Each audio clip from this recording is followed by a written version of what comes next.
Hi, Ma'am Rowena. You're from Quezon City po sa Crown. Kamkrame. Yan. Kailan niyo po nakilala si 24 Alkaline C?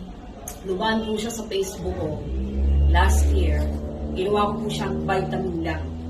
Opo, kaya po kayo nag-avail nun for vitamins lang Oo, talaga. Vitamin sila. Yun po yung na-catch ng attention nyo. Yes, ma'am. Tapos po, nag-member po kayo, tama? Member po ako. Bakit po?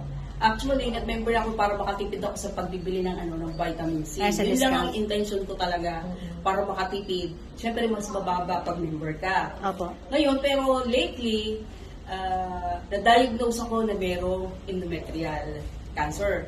Pagkatapos po noon, nung sinabi po sa akin ng doktor, nag-take po ako ng 30 capsule per day. Kung minsan po 35 ang tinitake ko. Bakit po? Wala, gusto ko lang para maganda ang naging reaction dito sa aking katawan. Malakas sa katawan ko, wala akong nararamdaman ng mga sakit, lalo-lalo na sa bandang pelvic ko, wala akong nararamdaman.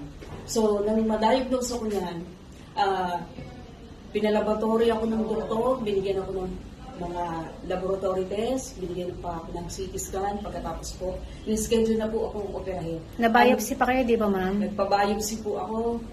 2 beses po. Yung isang biopsy ko from sa Clino Medical Center at yung isa ay sa UPPGH. Pagkatapos po noon, CT scan po nila ako.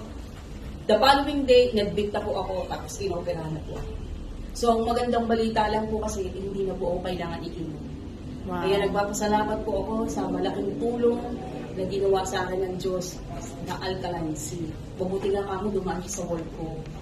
Thank you so much, ma'am, for sharing.